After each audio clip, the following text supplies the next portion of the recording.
Welcome to the France 24 debate. The French Prime Minister says taxes must be cut, and cut quickly. Edouard Philippe had the task this Monday of delivering the report on the Grand Débat National, France's great national debate. A 3-month-long exercise in which President Macron himself took part found that most of all, the French are pretty much sick of the tax system. Too many feel penalised. Will this Grand Débat National and its findings be enough to stop the weekly Gilets Jaunes yellow vest protests? Perhaps it all depends on President Macron and Prime Minister Philippe and the French administrative classes to actually start the reforms that work. Well, we'll bring in our guests after this report from Tom Waterhouse.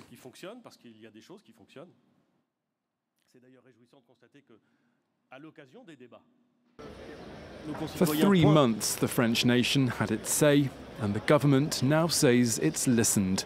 On Monday, under the glass roof of Paris's Grand Palais, the findings of the Grand Débat were made clear to see. We have reached a situation where hesitating would be worse than making a mistake. It would be wrong. The need for change is so radical that any conservatism and any timidity would be unforgivable.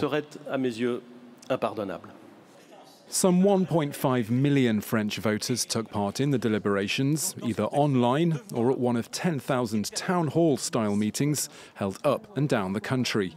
The frustrations expressed during those debates fall into 4 categories, which Edouard Philippe has pledged to tackle. Participants believe there are too many taxes and public spending is too high. The disparities between Paris and France's regions and territories should be reduced, and the very notion of direct democracy needs to be bolstered.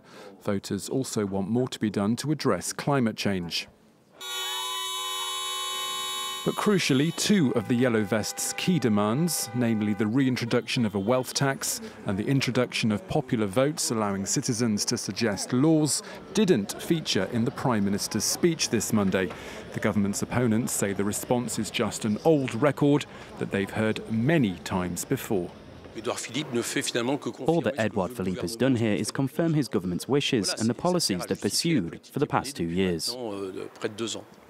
With the flame of yellow vest discontent still flickering, Philippe will address both houses of parliament across the next 2 days, before President Macron details the next economic measures that his government wants to take. The great national debate, we do have a lot to talk about. Let's introduce our guests then to thrash this one out. Yves Sintomet is Professor of Political Science at Paris 8 and one of the guarantors of the Grand Debate. Thank you, sir, very much for joining us. On the other side of our studio, though, not necessarily against, Anne Le Breton, a Deputy Mayor of the 4th District of Paris and member of La République En Marche. Thank you very much for being with us. On the other side of our studio again, Claire Béagel is Marketing Director at Fluicity, which is a platform, web and mobile, that collects ideas, advice and needs from citizens in real time. I'm looking forward to finding out more about that.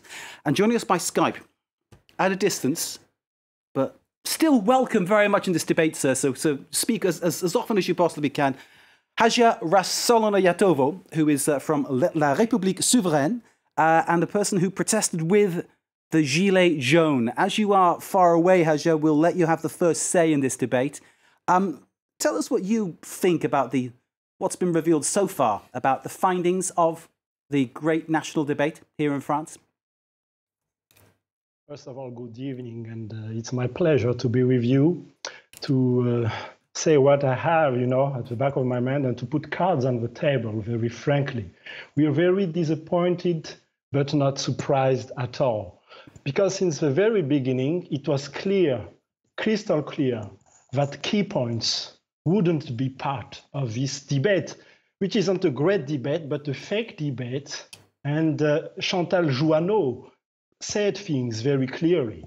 And from our point of view, just one example is that in Europe, the origin of unemployment is delocalization, to Romania or Poland and countries like that. And we cannot change the rule of Europa unless we have the unanimity of 28 members. So it's not, about politics or, gossiping. It's very clear. We cannot change the rule in Europa, and Macron didn't allow us to talk about this, about this point, for example, in this debate. So I'm happy to put things clearly with my friends tonight. Hadja, thank you very much, and we'll come back to you as soon as we can, sir, but allow people here to have their say first, if you wouldn't mind, sir. Thank you very much indeed. And I'll bring you in first, because clearly Hadja was making a point there about this being a false debate. What would you say to that? No, the French had the possibility of speaking about anything they wanted to speak. There were a set of questions, but they could go beyond those questions and address any other question they wanted to. So it was not a closed debate, and they had ample time, because we had 10,000 meetings in common halls, 16,000 registers in town halls. So they had ample opportunity and time, and there was also 2 million online answers.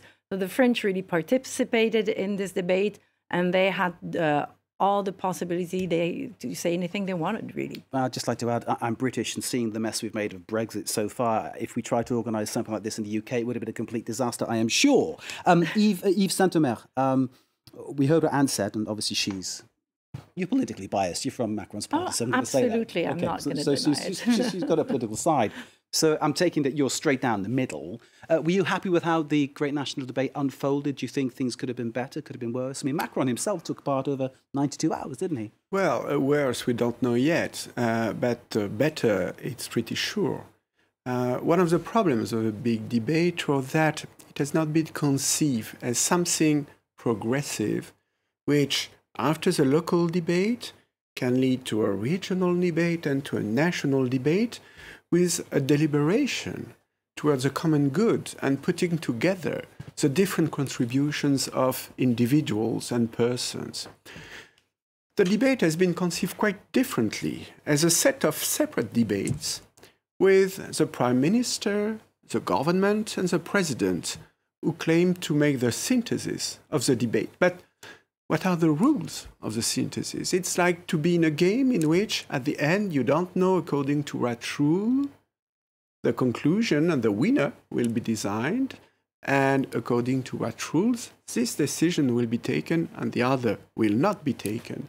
At this stage, I have strong doubts about it. So you're unhappy with how the synthesis of this, the results, I'll try and give it a kind of English expression, we'd say in English, the results of what the first findings, the primary findings. You're unhappy with how they've been presented? Yeah, I mean, a lot of things which are said to come from the big debate actually do not come from a debate, but to individual votes of individual persons. If you want to make a pool, it's better to have a normal pool, because you have a representative sample of the people, when those who participated in the Grand Débat, as far as we have sociological and statistical inquiries, shows that these peoples are older than the average citizen. These people are much better off than the average French citizen. So it's another people, much different from the people who demonstrated in the streets with the yellow jackets. So the thing is that democracy and this national debate is a great democratic idea. I mean, as a British person standing back, it looks like a great idea, but you're saying that not everybody actually takes advantage of that. The great democratic idea would be first to have a debate, really, not just a series of contributions isolated from each other. Second, to have a debate which would be much more inclusive and much more representative of the people. It was the case at regional level with citizen assemblies randomly selected among citizens. These were more representative than the big debate. And three, to have conclusions of the debate which really comes from it, not as the main proposal which the Prime Minister has offered to cut tax, which he could have said much before the Grand Débat. Everybody likes a tax cut, let's face it. I sense Anne and Hadja are itching to get into reply to what you were saying. Let's bring in Claire first for a kind of, the analysis that you can give us. What observations do you have from your work at Fluicity, the observation that you've been making? Yes, so to give my advice, I think it's better also to explain the company for which I work. So it's Fluicity. So it's a digital platform mobile and web. And the goal is to connect citizens and governments, and we do that since 2015. So we were not so surprised by the Yellow Vest movement, because we analyzed since 2015 that people need to be here, want to participate, and want to be connected at a local level. So that's why I think the national debate is a good initiative. It's what we do, to ask people what they think on several topics, but it is not very efficient if it's just at one moment to solve a crisis. So what we do at Free City is that we connect citizens and elected people on a local scale and on the everyday life. So we ask them questions about very local topics, and also more global topics like ecological transitions, social justice, etc. But I think they need a local stage to be involved and to believe in democracy. And afterwards, you can also ask questions more globally, like the national debate. So this is like the French model, which is very much a big sort of like national-driven thing, and you're saying it should be broken down into more of a regional. I think that's the point you were making too, isn't it? That it should be broken down into that level. Smaller things, giving more people more say in that sense. I mean, but you were making the point that so many people took part, Anne.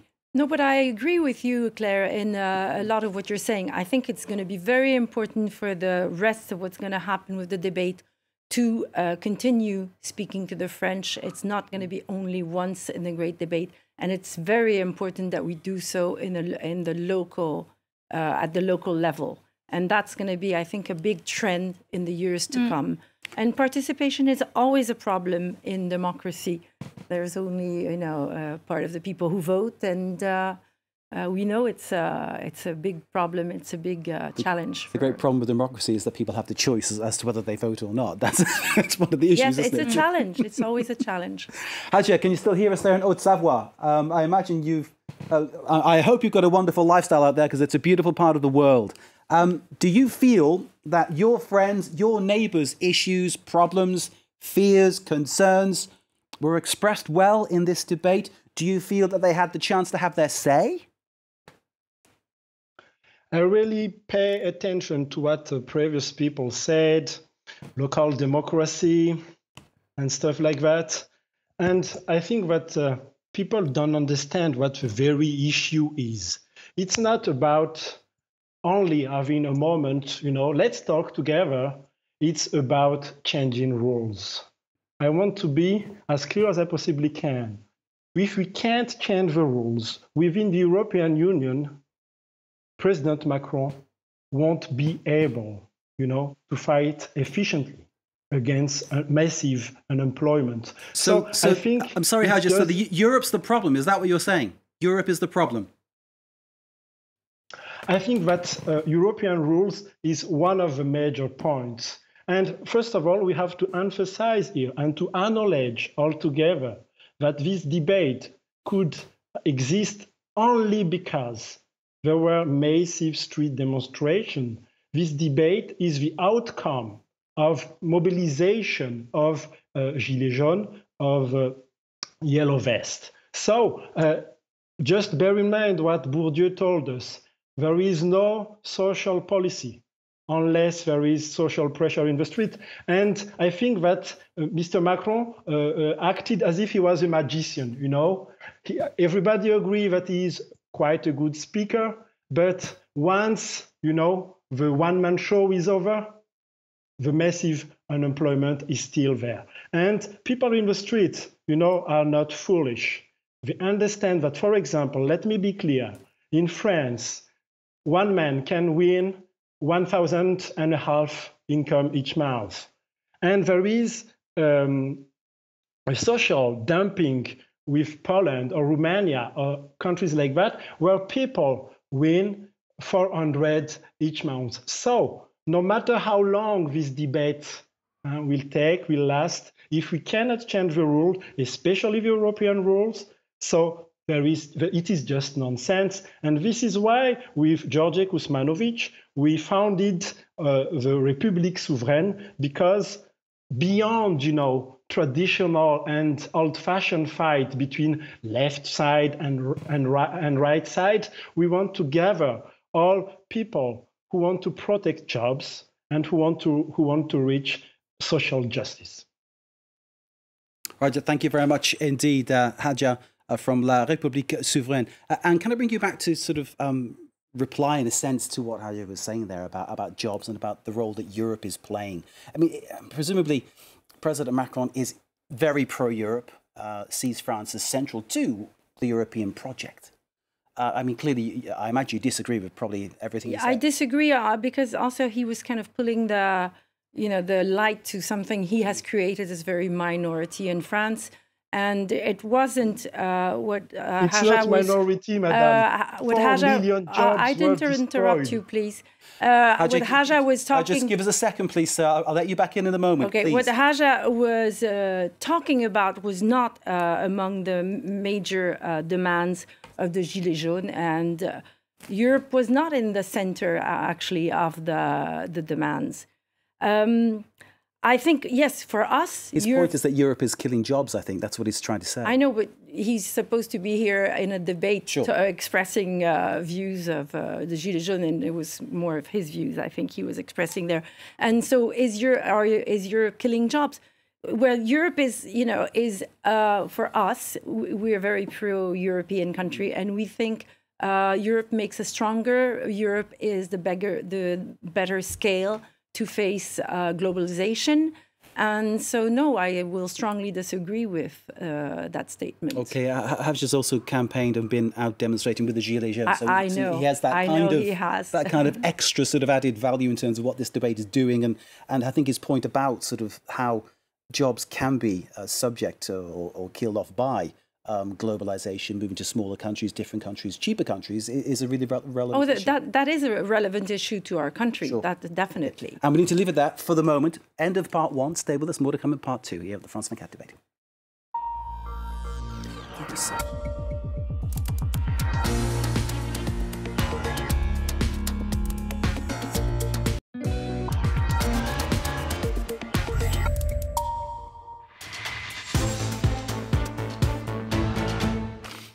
Welcome back to part 2 of the France 24 debate. We're looking at the great national debate here in France, of course, launched 3 months ago by Emmanuel Macron as a kind of solution to the Gilets Jaunes crisis. The idea to give all of the 67 million people across France their own chance to have their say about why they're unhappy and what they would like to see improved. Earlier today, the Prime Minister, Edouard Philippe, gave his summary of what everyone had to say. And the main line that came out, according to the Prime Minister, is that the French are basically sick of being taxed, overtaxed. They say taxes are punitive. But we suspect there are many other issues that people are unhappy about, apart from just that. Well, here to discuss the great national debate on this, the France 24 debate, we've got our guests, and let me introduce them to you. And they've got things to say. Yves Sintomet is Professor of Political Science at Paris 8, and one of the guarantors of the great national debate. At Paris level, not at national level. And well, nonetheless, you are, sir, a guarantor, which is, gives you a certain status, and we're glad you're here to share that with us. Thank you very much. Yves Sintomet, on the other side of the studio, from La République En Marche, Deputy Mayor of the 4th District of Paris, the 4e arrondissement. Anne Le Breton, thank you for being with us, Anne. On the other side of the studio again, Claire Bergel, who is from the company Fluidity, which is a platform, web and mobile, that collects ideas, advice and needs from citizens in real time. And you say you saw the yellow vest protest problem coming on the horizon. Is that right? Yes, I said that we were not surprised because we heard that will to be heard, to participate, and also some strong ideas about transportation. So we kind of... You sense people are unhappy, definitely. Yes, totally. Claire, thank you very much indeed. And joining us by Skype from Haute-Savoie in the east of France, over there by the Swiss border, is Hadja Rosolano-Yatovo, who is from La République Souveraine, who is also one of the Gilets Jaunes protesters. Hadja, tell us why you chose to put on a gilet jaune, a yellow vest, and get out there and protest.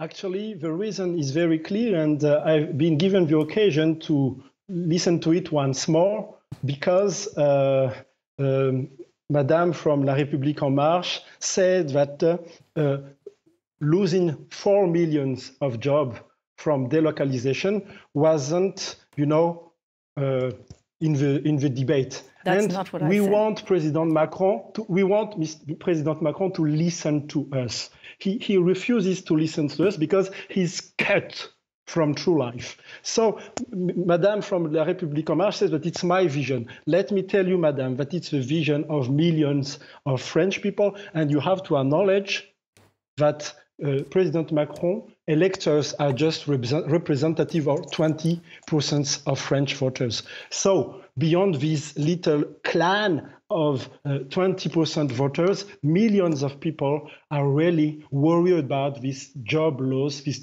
massive job destruction. And since politicians refuse to listen to us, so we go into the street. And unfortunately, there was a massive repression. And I can witness, and I even have my own pictures, that there were a very, very deep and condemned by the UN, the United Nations, a massive repression. Ajay, the United Nations has raised questions about how France policed the demonstrations. There are also questions about how certain people behaved. Now, can I give you the chance to comment on that, whether you would condemn the violence that certain members of your demonstration chose to enact on parts of France, notably the Champs-Élysées? Actually, I've not given the occasion to say it, but I'm a history teacher. I've been teaching history for 12 years. And I say to my students that the best method and the only method is the non-violent method. Martin Luther King and Gandhi. So, of course, I condemn any kind of violence. Ajay, I need to stop you there. Sir, I need to stop you there and bring in the other guests, if you don't mind, sir. Thank you very much indeed. So, Ajay, there, condemning violence, which is obviously a good thing. He's also pointing out that he's trying to say that you are trying to sideline this idea of 4 million jobs going from the debate. Now, I think he's being kind of unfair to you, but the question I'll put to you is, what can you and President Macron and Edouard Philippe and all your government do to create jobs in France? I want to set records straight. To win an election, you do have to have more than 50% of the votes. So we were not elected with 20%. And there was a landslide in the legislatives afterwards, yeah. So, exactly. And the parliament was a landslide victory afterwards. So no, we do not represent 20%. You would like it to be that way, but it's not the case.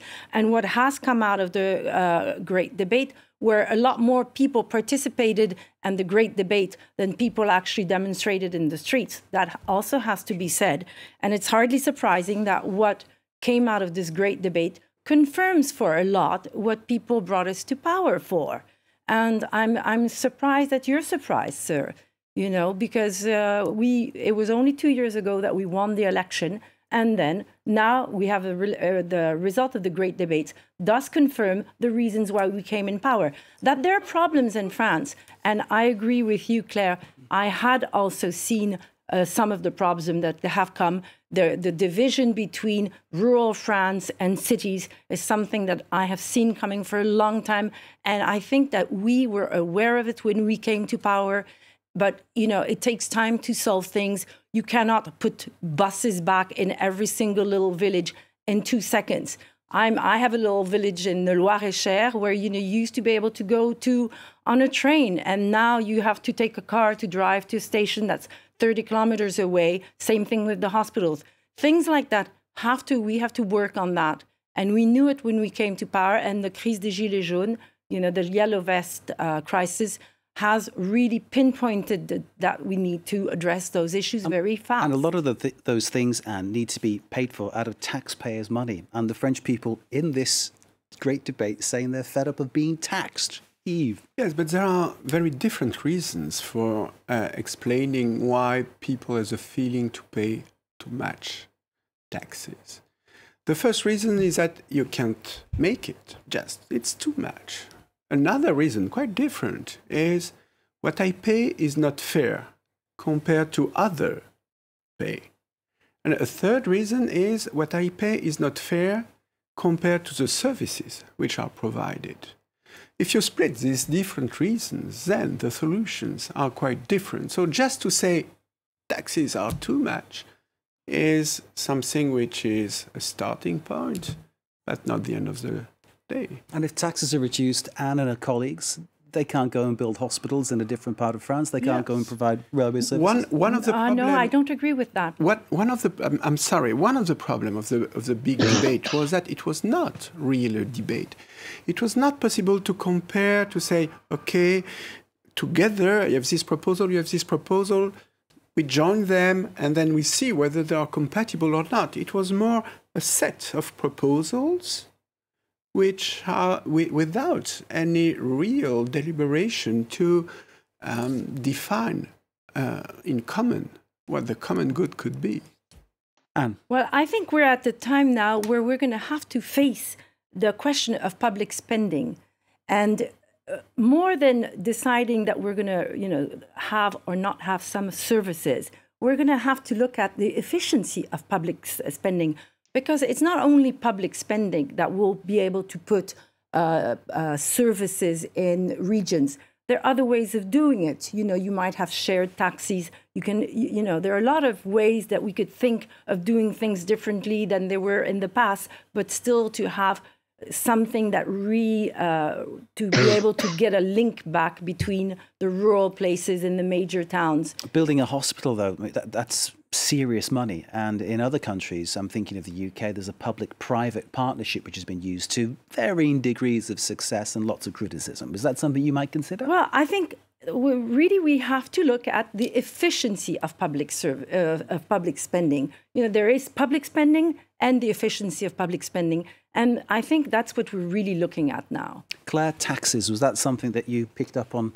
your little grapevine you were listening to? Did you finger on the pulse of France? Did you get that sense that people are sick of being taxed? So actually we asked questions on a really local level, so with mayors, so they don't have input on taxes, but we did an operation before the Great Debate with the Rural Association of Mayors in France, and it was the digital operation of the Cahier de Doléances in reference to the French Revolution.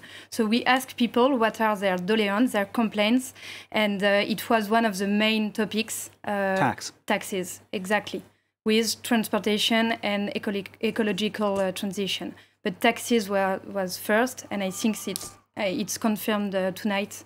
So it's one of the main concerns, especially in a rural area. Indeed, public transport is a major issue. Paris is, compared to, say, London, it's a lot cheaper. Some might say that it's not as good. We're not talking about public transport in Paris. I think we're talking about public transport in the rest of France. And that people in the Paris area have ways of getting from one place to another. But rural areas, have no other way than the cars. So that is something we're going to have to address. Thank you for making that transition for me, because I'm going back to Haute-Savoie now to get to bring Hadja back in to talk about that very issue. Public transport, Hadja, where you are in Haute-Savoie, which is a beautiful part of the world. If people don't know it, it's typically a place where some people might go skiing. In the summer, of course, it's a beautiful place to go hiking. It is absolutely gorgeous. I love the place completely. You're there full time. You're a lucky guy. In terms of how public transport works where you are, tell me, is it good? Is it bad? What is your experience, sir? First of all, you're completely right. It's a gorgeous place. And since I cannot be in Madagascar, I enjoy, Lac d'Annecy and stuff like that. And it's really magnificent. But let's get serious again. And maybe it will be a little bit surprising. But for example, as far as I'm concerned, it's not representative of my political movement, but as far as I'm personally concerned, I come from a Protestant church. So I like business. I love business. It's not a problem for me to earn money. And for example, I'm not against the fact to make taxes disappear. But to reach this goal, we have to acknowledge that we have to reach full employment. Because everybody here must agree that taxes, mainly, massively, are made to pay and to compensate for people who are jobless. So let me tell you one thing. And that's the right thing, isn't it, that people get help if they're jobless? That's right. That's right, isn't it? That's a civilized society. But, we have to change the software. It's high time we should change the software, because it's not always of talking about, millions of people are jobless and they need, social help. No, let's give them a job. And if millions of people get a job back, and, Chinese people do it, even American people do it with Buy American Act. Let's bring job back with what we can say, backshoring jobs, and then we don't need any taxes. I think you're going down a different alleyway there, Hadja, in terms of trying to compare what happens in the US and China with what perhaps should be done here. And I'm sure Anne would have a comment on that. And probably... I will completely agree with Hadja. We want to have the French people have more jobs, and that will help the economy a lot. So we do agree on one point. And apart from the fact that I also like Haute-Savoie very much. Which is good. There's a lot to like. Really nice. There's a lot to like. In terms of the tax cuts things, that's the main headline that came from the Grand National Debate.A. In terms of that happening, do we think there's going to be any movement? Because the government may say one thing and then do nothing. What do you think? I mean, I'm not a friend of Macron or Philippe. I don't know what they will make. I'm making a general comment about governments. Often governments of any colour say one thing, then take the foot off the gas. But, we don't know what the decision will be and how the decision will be taken. It would have been quite different if the government and the president have said, okay, after the debate, the National Assembly on the one side, the Economic and Social and Ecological Council on the other side, and a citizen assembly randomly selected on the other side will put forward each of them 5 proposals, and citizens will decide on these 15 proposals. This would have been clear, and you could have verified or not that the proposals, the program of the government was satisfying French people. I think the way in which it is made makes the outcome very unclear, and one can have a lot of doubts about what will be made. Democracy is not just about discussing, talking. It's to have voice in the decision-making. And until now, we have no guarantee that this will be the case. Well, I hope here you're all getting your voice, which is obviously a very positive thing. Claire? Yes, on Free City, we really insist on the concretization and on the promise, which is easy on a local level because you can easily concretize something, implement new local investment, etc. But on the product, you can really follow your idea, see if it's implemented, if it's discussed, if it's for real or not.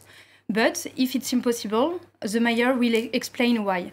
And I think what is missing on this great debate is the explanation and also the promise of what they will do with all this proposition. For the moment, what I read, and it's really recent, is a lot of analysis, but I just wonder what will happen after.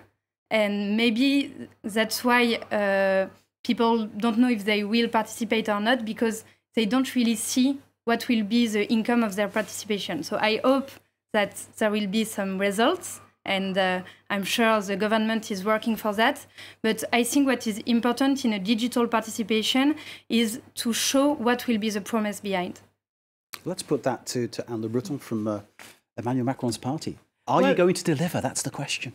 Well, I'm not part of the government either, so I probably don't know much more than you, but I know one thing is that now we're going to go through the process of analyzing all the data. And so this is only starting now. So the results will come after a few weeks of work that are going to be done, that's going to be done by a lot of different bodies. And that's only after that the different propositions are going to come up. So we're only at the beginning of the process. Just for the elections, you mean? For the European elections? When will it be decided? At the end of the process of analysis. You know, you can't have that many people who've participated and just come up and deliver a message. That would be, you know, you would criticize that too. That would be a false result.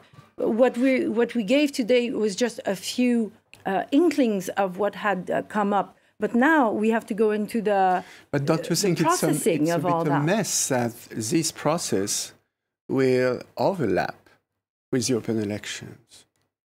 Well, you have to give it time. You can't process 2 million.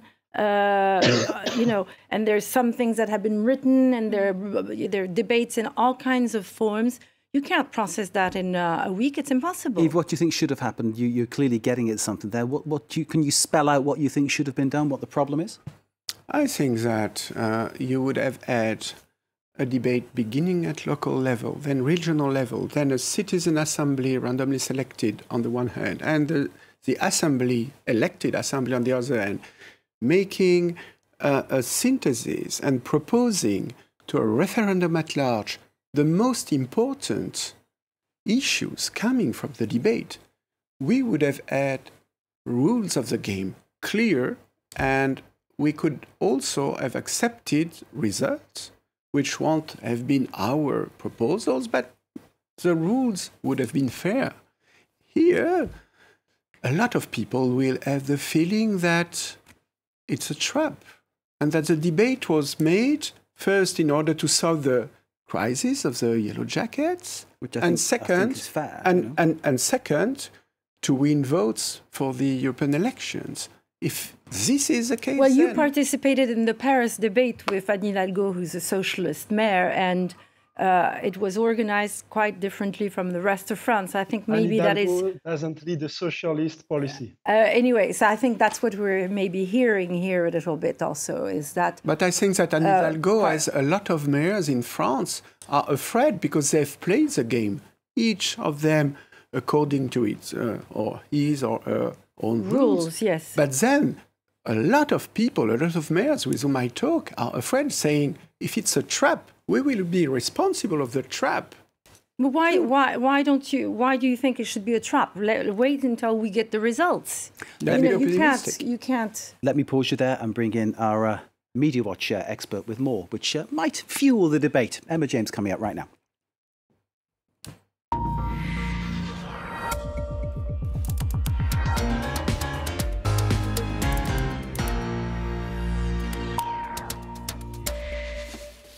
James joins us. First of all, happy birthday to you, because it's your birthday today. But that's not why you're here. Tell us what you found online. Yes, there's an awful lot of reaction, as you might expect, because this really was a grand exercise, to use the ground of the Grand Debate. It was an ambitious attempt to really take this to the people, given that the people had spoken by donning yellow vests and going out to the streets. Now, some of the figures involved, this is the Le Grand Débat's actual website. Almost 2 million people made contributions online, and there were 10,000 meetings, local meetings around the country. 92 hours of discussion were taken part in by Emmanuel Macron himself. Yes, absolutely. So this really was a grand débat in the sense that it involved a lot of people and a lot of time. Quite how well it's worked, well, this perhaps is an unfortunate way to sort of look at, did this have a double meaning?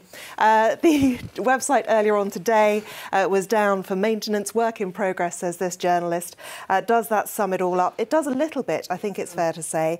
This cartoon from Deline is quite a lengthy one, but it's probably worth looking at. Emmanuel Macron is asking, what can we do for these rednecks, of his Prime Minister, of course, Edouard Philippe. And he talks about, we could rename Orly Airport in honour of the late Johnny Hallyday, probably the most famous French rock artist we've ever had, and Macron tells him to be serious. Then he's told that, well, they want a higher minimum wage. Yep. They want free petrol, and they want your resignation. At which point we then see that the upshot of all this is indeed Aéroport Johnny. Now that, of course, is very tongue-in-cheek, but a lot of people are wondering quite what this will mean for the people of France. Certainly, this is a rather cynical take too. Everyone can have their opinion, but of course, as you see, every face has become Emmanuel Macron in that image. And it's interesting to see that a lot of people feel that Emmanuel Macron really has played too central a role in all this, in so much as by televising these debates, by making it a media event, he's actually taken away this idea that he's there to hear from the little people.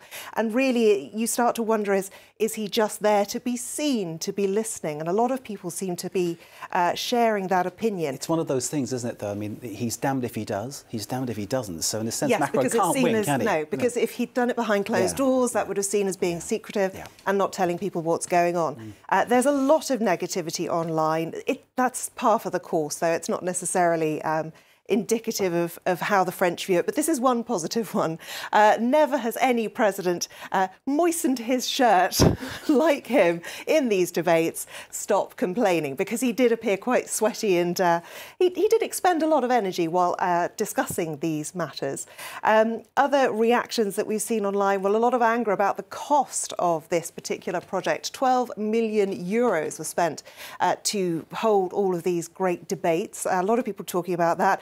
This woman saying the Grand Debate cost 12 million euros just to learn that the French want to pay fewer taxes, which does seem a little bit, perhaps, slightly a waste of money. Indeed, democracy doesn't come cheap, as they say. Indeed. And I'll give you a comment, because obviously you took some stick there, but you were laughing, which is nice. I do like a good laugh, and I love comics anyway. But no, 12 million euros. I think that's one of the problems. Also, is people don't realise what the cost of running anything public is. I always have, even locally, people are completely shocked, the cost of redoing a sidewalk, for example. So it looks like a lot, because if you had 12 million euros, it would be a lot of money. But in terms of, I think an election cost 25 times that, just running an election. So I'm not absolutely sure, but I think it's the same. So 12 million euros, if having a national election costs 25, that is not an enormous amount of money for that purpose, I would think. Yves, final word? I mean, as a guarantor of the Grand Debate. I mean, if it is useful, then 12 millions are nothing. If it can make it possible to have better public policies, this is nothing. If not, then it's not that a big deal. You need to see something for your money, basically. That's what you're saying. Yeah, but I agree with you. It's perhaps the only point on which I agree with what you said. 12 millions are not that a big deal compared to everyday public politics. spending. And that is one of the problems that comes in this debate, is a lot of the questions brought by people are not always based on, real knowledge of what things cost. And let's say that the outcome won't be just Johnny Hallyday. We hope. What a great point to end. That was very funny. Yves Saltemer, thank you very much indeed. Anne Le Breton, thanks to Claire Bruhagel from Felicity, and thank you to Haja Rasolano-Yatovo, who is in Haute-Savoie, contributing very lively during that debate. Thanks to Emma too, and thanks to you for watching. Stay with us here on France 24. More to come.